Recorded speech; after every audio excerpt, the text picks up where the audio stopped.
otro video de Hábitat Clima. En la sesión de hoy vamos a estar continuando con los temas que dejamos pendientes en la sesión pasada, es decir, recordemos lo que vimos en la sesión pasada. Hablamos de la introducción a los parámetros de diseño sostenible. Hablamos de la ubicación y el entorno, de qué eran los microclimas, la importancia de identificar estos tipos de microclimas que se pueden presentar dentro de un mismo territorio. Hablamos también acerca de la configuración arquitectónica, que tiene varios puntos. Entre ellos hablamos acerca de la forma, de la piel, cuáles eran esos aspectos que se deben tener en cuenta cuando vamos a diseñar la piel del edificio y por qué son importantes. Ahora, dentro de este tema de configuración arquitectónica, vamos a continuar con algunos otros aspectos. Uno, vamos a hablar acerca de la compartimentación interior del edificio, vamos a hablar acerca de los sistemas de protección solar y también acerca del aprovechamiento térmico, lumínico y de ventilación natural en el edificio. 1. Compartimentación interior. ¿A qué hacemos referencia cuando hablamos acerca de compartimentación interior?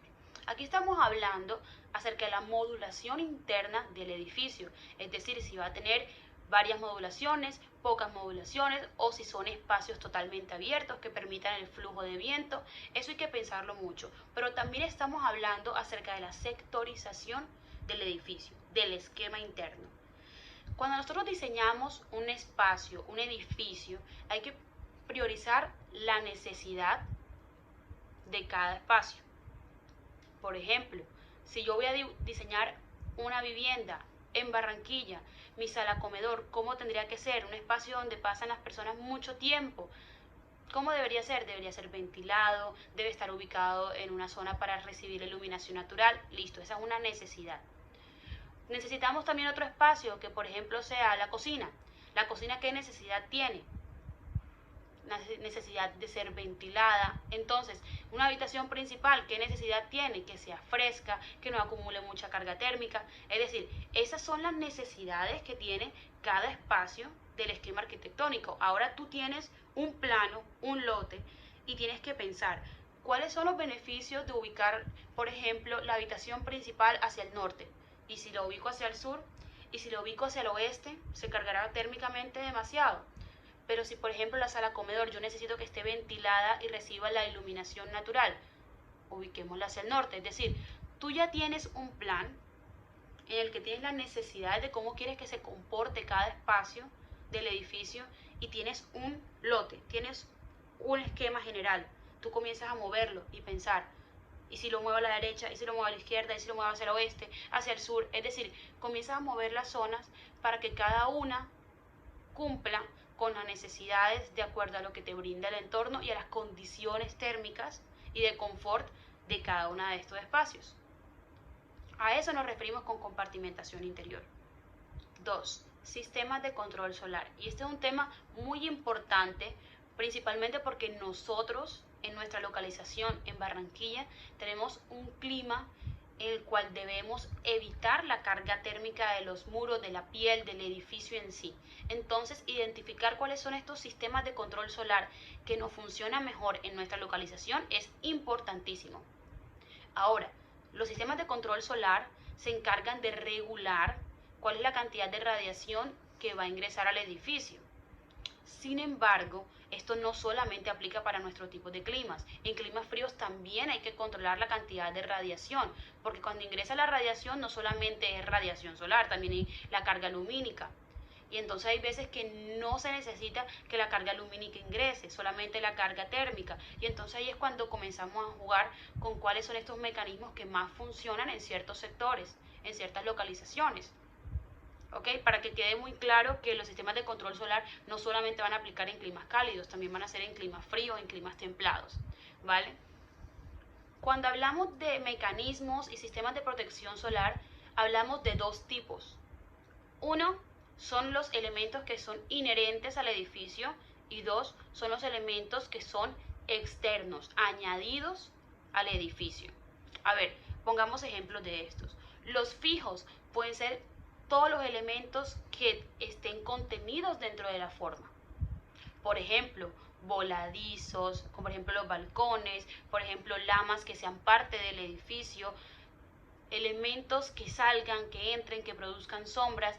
Estos son elementos de protección solar que son inherentes al edificio, hacen parte de su forma, hacen parte de la arquitectura. Los elementos añadidos pueden ser más que todo elementos de vegetación, arborización. Sin embargo, cuando nosotros queremos proteger un edificio de la radiación solar, no podemos pensar que vamos a protegerla 100% con vegetación. No, yo tengo un edificio, una vivienda de un solo piso, ¿sí? Una sola planta. Yo no voy a ponerle protecciones solares a mi edificio, a mi forma, porque yo voy a tener una hilera de árboles que lo van a proteger. Listo, perfecto. ¿Cuánto tiempo tiene ese árbol el follaje? ¿Cuánto tiempo te va a proteger ese follaje del edificio? ¿Qué pasa cuando está en sequía? ¿Qué pasa cuando ya no tiene hojas el árbol? ¿Te va a proteger? No. No podemos pensar que la vegetación te va a proteger en un 100%, porque en el momento en el que toque talarlo, en el que se caiga, que alguien choque ese árbol, que ya no tenga hojas en ciertas épocas del año, ¿qué va a pasar? No vas a tener protección solar. Entonces aquí es donde hay que pensar. La vegetación puede ser una opción para proteger un edificio. Obviamente, un edificio en sus proporciones. Una planta, 2 plantas, 3 plantas. Pero no puede ser nuestro plan A. Puede ser el plan B. Puede ser un elemento que ayude. ¿Sí? Porque no va a estar protegiéndolo el 100% del tiempo. Ahora, los inherentes es mejor pensarlo como un elemento propio del edificio. Es decir, que tú no necesites colocarle accesorios para que se protejan, sino que la misma forma te brinde la solución. A eso nos referimos con las protecciones solares. En cuanto a este tema, es importante que entendamos que las protecciones solares deben ser flexibles, deben funcionar para diferentes épocas del año y para diferentes funciones, diferentes usuarios, diferentes necesidades. ¿Sí? Es por esto que hay que analizar muchísimo cuáles van a ser las necesidades de los espacios internos. Un ejemplo, que estos elementos puedan moverse, que el usuario pueda decidir cuándo quiero protegerme y cuándo no quiero protegerme, si durante el día necesito que ingrese la luz o no ingrese, o durante la tarde, es decir, que el usuario pueda tener esa flexibilidad en el cual pueda hacer uso de estas.